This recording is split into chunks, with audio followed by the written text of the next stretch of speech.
Let's start by making some things clear. As you may know, the Game Award nominees have recently come out, and the amount of opinions surrounding this event is quite big. My intent in this video is not to showcase why the Game Awards is bad and wrong and stupid, but rather to add my own perspective into the cauldron of public opinions regarding the latest topics surrounding some of this year's nominees and the categories they were selected for. So let's begin with the one decision that has people angry and confused all over the internet. Game of the Year nominees. Well, specifically, let's talk about Shadow of the Erdtree. Why is what a lot of folks must have thought when they saw Elden Ring's DLC being included as one of the nominees for Game of the Year. And honestly, they are damn right. Why? Some might rationalize that Shadow of the Erdtree is so big and such a huge expansion on Elden Ring that it might as well be considered a new game, but one that was grafted into Elden Ring because From Software did not want to release it as a smaller standalone title. Regardless of whether it could exist as a standalone game or not, the fact is that Shadow of the Erdtree exists as a content expansion to Elden Ring and cannot be considered its own game. Yes, it is a big expansion. Yes, you can spend more time on this DLC than in actual standalone titles out there. However, the award of Game of the Year is very self-explanatory. It is an award meant to be given to the best game of the year. To move the goalpost or add exceptions will inevitably undermine the idea of what the reward is supposed to symbolize and the inherent value associated with it, and it makes zero sense to me why someone would want to do that. Shadow of the Erdtree is huge. It is bigger and more dense than a lot of games that have come out this year, but it is a DLC, and it should be treated as such, which is why a lot of people have been questioning why it wasn't in another more fitting category, with suggestions to add a new Best DLC of the Year category becoming a constant in pretty much every single video that covers this topic. Personally, I was on board with this idea.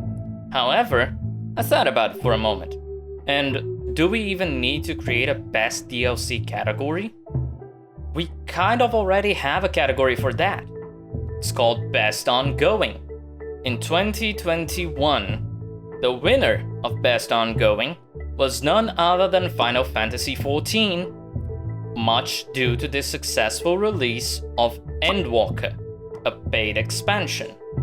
In 2022, The Witch Queen managed to get Destiny 2 to be nominated for this same reward, while in 2023 the winner of Best Ongoing was none other than Cyberpunk 2077, which can be heavily attributed to a massive update that fixed a ton of bugs, as well as Phantom Liberty, a paid DLC. And if you go right now to the Game Awards site, you will see that 3 out of the 5 nominees for Best Ongoing are games that had huge DLCs drop this year, both Final Fantasy XIV and Destiny having released Dawntrail and The Final Shape in July and June, as well as Diablo 4 dropping Vessel of Hatred on October of this year.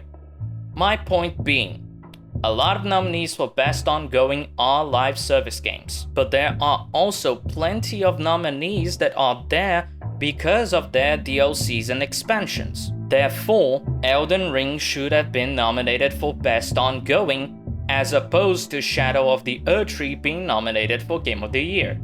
Either that, or just make the category for DLCs. It is completely feasible after all, since it seems we always manage to get 3 to 4 DLCs each year that are more than worthy of being nominated, be they expansions for MMOs like Shadowbringers and Dragonflight, or proper DLCs like Monster Hunter's Iceborne or Cuphead's The Delicious Last Course.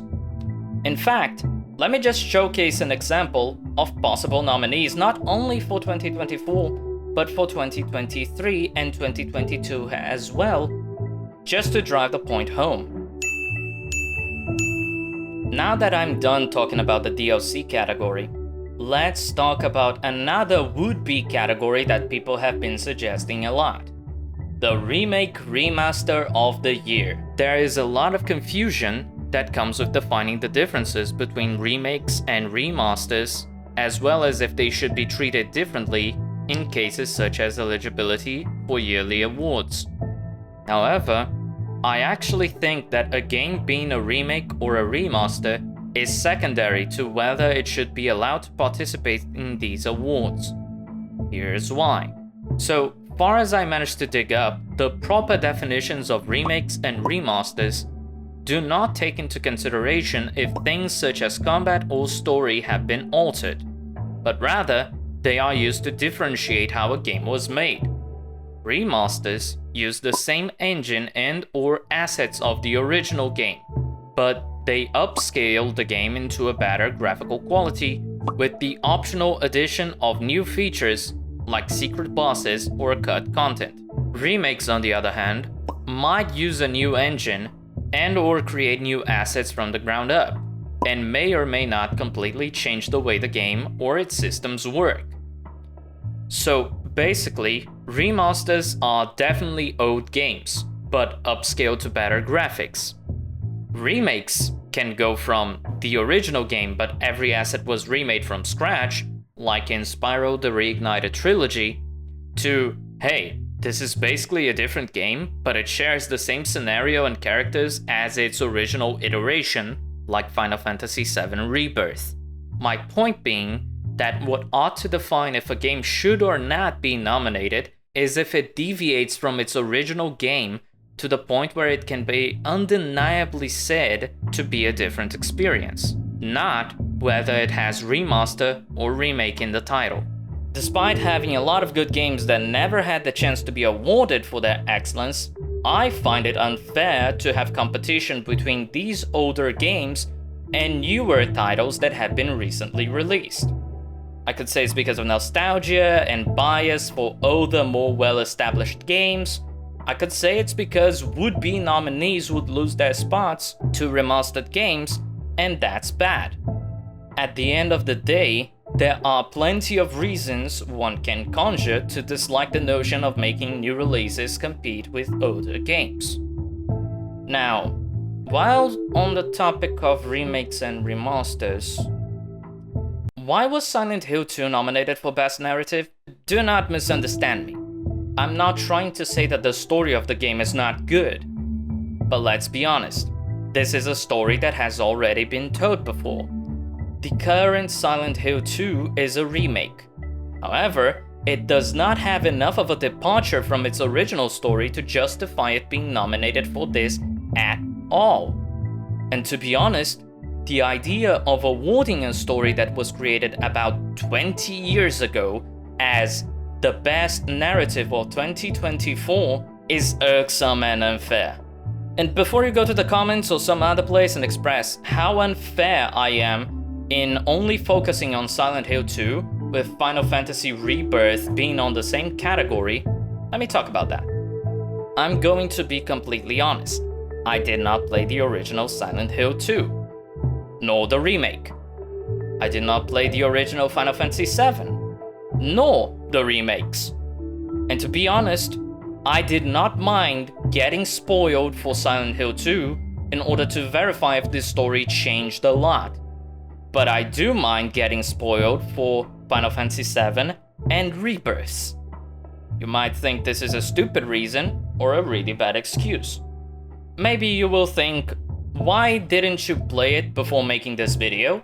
But hey, I did not play them yet, and I don't want to get spoiled. That being said, if we assume Rebirth has a big deviation from the original Final Fantasy VII story, yeah, I think it is eligible, since it would be a reinterpretation rather than the same story copy-pasted into a new game. But assuming it doesn't, then it is also unfair and shouldn't have been nominated. Sum up, my stance is, no old stories should be competing with new ones for a Of This Year award, but if you change the old story a lot, then I can be convinced that it's okay. I could go on and on about other things. How Star Wars Outlaws managed to be nominated for Best Action Adventure despite it being a commercial failure for Ubisoft. Why is Age of Mythology retold in Best Simulation Strategy? I even forgot to mention that this is not even the first time they made such weird choices, since in 2016, we had Witcher 3 Blood and Wine win Best Role-Playing Game. Wanna know what other game was nominated for that category that year? Dark Souls 3.